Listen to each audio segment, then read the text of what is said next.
The World Bank and IMF have mastered the art of coercion. They don't need to send in armies, they simply restructure economies to serve their interests. John Perkins.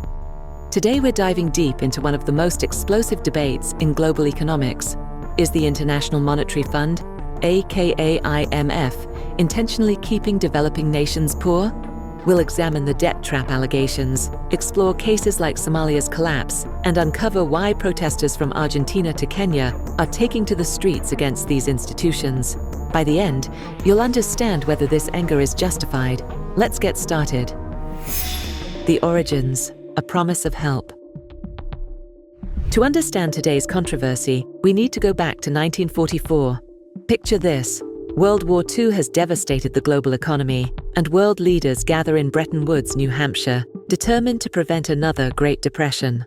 Out of this conference came two institutions that would reshape the world economy: the International Monetary Fund and the World Bank. Their mission sounded noble: promote international monetary cooperation, ensure financial stability, and help developing countries grow their economies. The IMF was designed to be the world's economic firefighter, stepping in when countries faced balance of payment crises. The World Bank would fund development projects, roads, schools, hospitals, to help poor countries modernize. But here's where the story gets complicated. The United States, fresh from its wartime economic boom, became the dominant force in both institutions. The US dollar was backed by gold. Other currencies were pegged to the dollar, and American influence over global finance was cemented. The power structure problem. Let's talk about how these institutions actually work, because this is where the first red flags appear. Both the IMF and World Bank operate on a weighted voting system. The more money a country contributes, the more voting power it gets. Sounds fair in theory, right? But look at the results. Ethiopia, with 70 million people, has half the voting share of Luxembourg, which has just 500,000 residents. The entire sub-Saharan Africa region has historically held only 4.6% of the votes in the IMF. Meanwhile, the US alone, or any 4 G7 members acting together, can block any policy decision they don't like. And here's another telling detail. The head of the IMF is always European, while the World Bank is always led by an American. After nearly 80 years, this arrangement hasn't changed. Critics argue this isn't coincidence. It's by design. These institutions weren't created to serve poor countries equally. They were created to serve the interests of rich Western nations while maintaining a veneer of international cooperation. The debt trap mechanism. Now let's examine how this system actually works in practice, because this is where the allegations of intentional impoverishment come from. During the Cold War, Western banks and institutions actively encouraged developing countries to take massive loans. The pitch was seductive. You need to modernize. Debt is a tool for development, trust us. But here's what wasn't mentioned in the sales pitch. These loans came with strings attached, lots of them. They're called conditionalities, and they fundamentally reshape how borrowing countries operate their economies.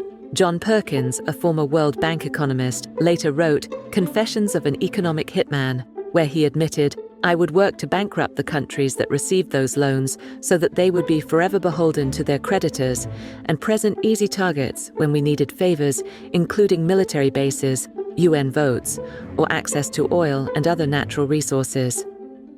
Whether you believe Perkins's account or not, the pattern he describes has played out repeatedly across the developing world. Structural adjustment programs, the real control mechanism. The key weapon in this alleged economic warfare is something called structural adjustment programs, or SAPs. When a country can't pay its debts, the IMF steps in with a bailout, but only if the country agrees to completely restructure its economy according to neoliberal principles.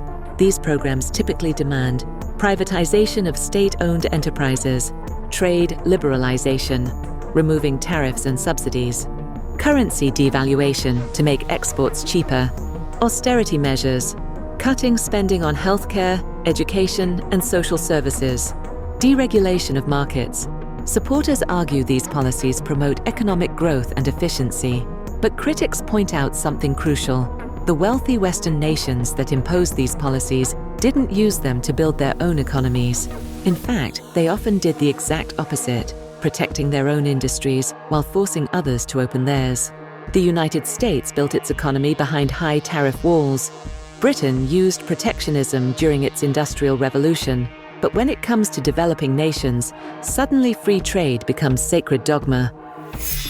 Case study: Somalia's collapse. Let's examine a specific example to see how this plays out in the real world. Somalia in the 1980s. Before IMF intervention, Somalia was largely food self-sufficient. It had a pastoral economy where nomadic herders and small farmers coexisted in a delicate but functional balance. Despite occasional droughts, the country fed itself. Then came the debt crisis. Somalia owed money it couldn't repay, so the IMF stepped in with structural adjustment programs. The results were devastating. First, trade liberalization flooded Somalia with cheap foreign grain imports and food aid.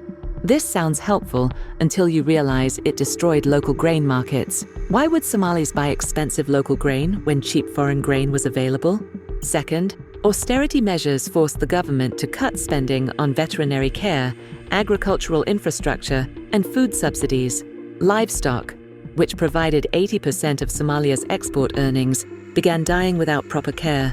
Third, currency devaluation made everything more expensive for ordinary Somalis while making their exports artificially cheap for foreign buyers. The end result? Somalia went from food self-sufficiency to complete dependence on foreign grain imports. Local farmers were wiped out, the economy collapsed, and here's the kicker. By 1989, debt servicing obligations represented almost 200% of export earnings. Even with all these adjustments, Somalia still couldn't pay its debts. If you're finding this investigation eye-opening, hit that like button and subscribe for more deep dives into global economics. Now, let's see how this pattern creates a global system of wealth extraction. The unequal exchange system. This pattern reveals what critics call unequal exchange, a system that systematically transfers wealth from poor to rich countries. Here's how it works. Structural adjustment programs force poor countries to export raw materials, cocoa, cotton, minerals, oil. But because these same programs destroy their domestic industries, they can't process these materials themselves. Instead, they must sell raw materials cheaply to rich countries, which then process them into finished goods and sell them back at much higher prices. It's like selling wheat for $1 and buying back bread for $10. David Graeber, the late anthropologist, put it bluntly. There's no better way to justify relations founded on violence than by reframing them in the language of debt, because it immediately makes it seem that it's the victim who's doing something wrong. The modern evidence. Critics point to multiple forms of evidence that this isn't accidental. First, leaked documents and insider testimonies, like Perkins, suggest deliberate strategy rather than well-intentioned failure. Second, the consistent pattern across dozens of countries suggests systematic design rather than repeated mistakes. Third, the fact that wealthy nations used opposite policies during their own development periods indicates they know these policies can be harmful. Fourth, the persistence of debt burdens despite decades of adjustment suggests the system is working as intended, just not for the debtor countries. Even today, we see this pattern playing out. When El Salvador attempted to achieve financial sovereignty through Bitcoin, Western media immediately predicted default and called for IMF intervention. When El Salvador successfully paid off its bonds, these stories quietly disappeared. The defense: necessary medicine or intentional harm? Defenders of the IMF argue that these institutions provide essential services that prevent economic chaos. They point out that many countries do eventually recover and graduate from IMF programs. Without intervention, economic crises could spread globally. Corruption in borrowing countries often diverts funds from their intended purposes. The debt relief programs have forgiven billions in debt for the world's poorest nations. They argue that structural adjustments, while painful, are necessary medicine for economies that have been mismanaged by corrupt leaders. But critics respond that this misses the point entirely. They're not arguing the IMF is incompetent. They're arguing it's working exactly as designed, just not for the benefit of borrowing countries. The verdict: intent versus impact. So is the IMF intentionally keeping poor countries poor?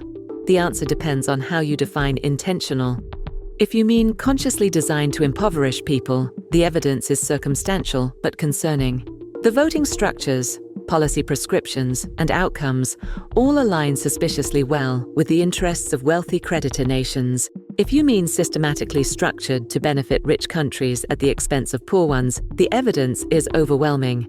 Whether by design or by institutional bias, the IMF consistently promotes policies that transfer wealth upward while keeping debtor nations dependent.